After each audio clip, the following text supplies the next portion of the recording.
Grand risings, you beautiful souls, and how are you this morning? Well, we're doing a hard copy and not a live today, so make sure you make your comments down below, and we'll make sure to get back to you with your questions. And make sure they have to do with this show. We don't answer anything outside of it because it's just a distraction, and we don't play the distraction game. It's just a pain in our butts, and everybody else's, and it's a waste of time and space, and we don't do it. So make sure you put down the questions and comments that have to do with what we're discussing, and we'll make sure to get back to you as soon as possible. Today, sorry about the hard copy, sorry we're not live, but we're bringing you the message anyways. We're going to talk about the empath who stands and stops death of the false self, birth of the awakened. You know, the buck stops in the mirror, where we gazed into the depths of the original design and saw the truth of our beings. Not just because we saw the truth, but we went deeper. Awakening was never the end. It was only the initiation. Many stop at the doorway of awakening, but the empath who stands and realizes the path does not end with seeing the truth. The path does not, it begins when we stop running.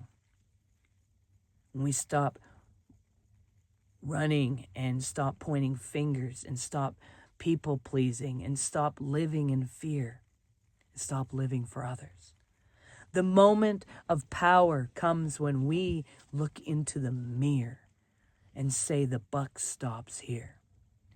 Not with the abuser, not with the system, not with the past. It stops with me.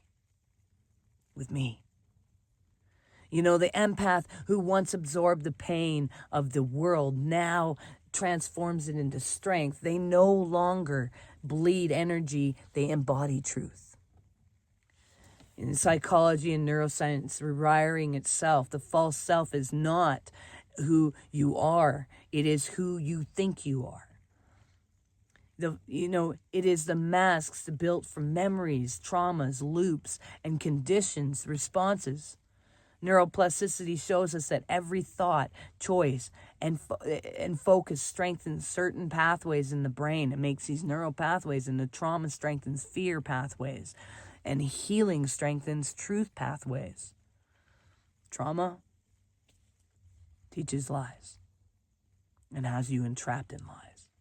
Or truth, healing, brings truth forward. And then all you got left is to speak the truth. Epigenetics teaches that the pattern of trauma can be buried in your genes, but when you heal your very DNA, expression can change, releasing future generations from the chains. So what you do for yourself, when you dig down in, you go in deep and you face those traumas, and you're sitting there and you're watching your children and the next generation watch them, they will change before you. They will shift before you. And they didn't do anything necessarily because you were the one unwinding the generational codes. So, Jungian psychology reveals that the shadow repression creates projection, and we blame others for what we refuse to see in ourselves.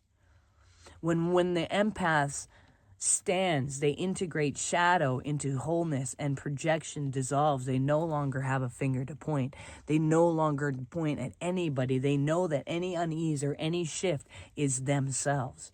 Letting go is not about losing yourself. It is about allowing the brain and body to reset. When you go into burnout, when you go into these intense places where you can't handle it anymore, that is your body saying, I can't take this character anymore.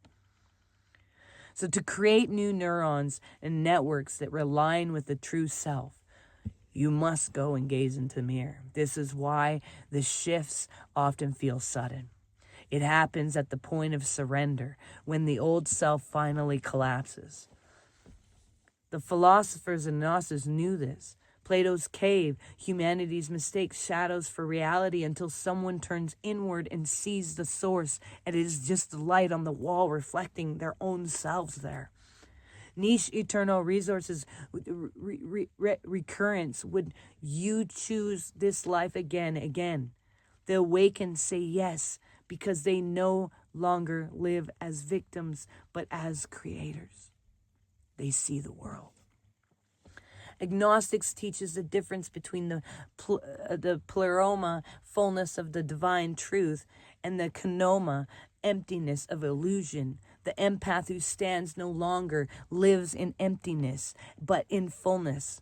Heretic principles as within, without the mirror is not symbolic. It is a literal thing. Your inner world is the fabric of your reality. So when your inner world is in chaos, your outer world is chaos.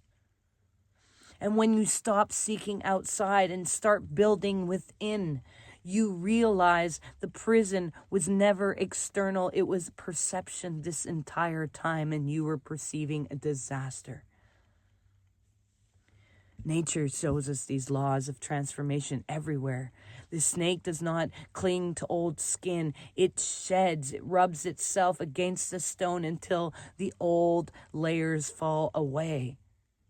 The eagle, at a certain age, has a decision. It could keep going, but it's got to smash its beak and rip out its feathers to allow the new to grow so that it is strong enough to continue. The caterpillar does not simply grow wings. It dissolves into a puddle of goo, which is what awakening truly feels like. When you gaze into the mirror, you become a puddle of goo. But what happens? It entirely dissolves to liquid inside the cocoon, and before being reborn as the butterfly, it's goo. The phoenix burns to ashes before it rises. And the seasons show us that winter death makes way for spring rebirth. The empath must walk the same path.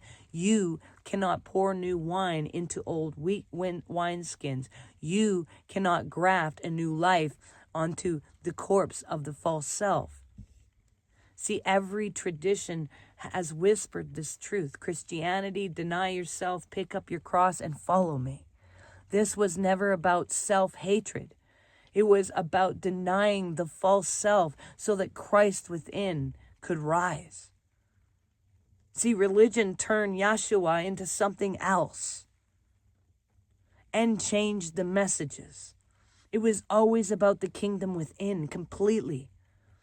Buddhism teaches anatta, no fixed self. No fixed self. Identity is impermanent. Attachment is to create suffering. Mysticism, silence is not empty. It is full, because it's the empath learns to meet the divine in the quiet where they knew self breathes. Gnosis, the counterfeit spirit, false self, dissolves when the divine spark remembers itself. And this is why the awakened begin to see codes. They notice the synchronicities, the patterns, the alignments. They detach from fear, not because they don't care, but because they see clearly. See, every morning you wake, you are choosing a version of yourself. If you keep choosing yourself, you will remain yesterday's prison. The false self is an illusion of separation, and it only exists because you feed it with focus. So stop fueling it, and it dissolves. Stop fearing it, and it weakens. Surrender fully, and it dies. This death is not loss, it is freedom. You are not losing your true self, you are losing the lies. Letting go is not action, it is an allowance. The death of the false self is the doorway to life abundant. How do you know you've reached the place of understanding? You no longer point fingers. You stop people pleasing. You don't chase. You attract. Silence feels full, not empty. Trauma is not a wound, but a forge. You see patterns in the fabric of reality. You feel the universe organizing around your new self. Fear does not knock at your door. Truth does. This is not awakening anymore. This is being awakened. Collective dimensions, the empath as builder, the empath who stands is not only freeing themselves, they are shifting the collective. See, empaths are clearly warning systems of humanity. Once healed, they become guides. They are no longer victims of sensitivity, but masters of the perception. And now the awakened are called not to keep seeking, but to build. Build communities rooted in love, not fear. Build inner fortresses, peace, not prisons of trauma. Build a reality aligned with original design. The old you dissolves, the new you stepping forward. The universe is recognizing itself around this truth. You see, the empath who once absorbed the pain of the world now reflects truth back to it.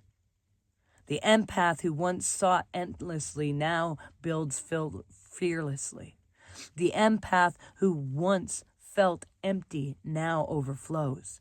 We are not waiting for the world to awaken.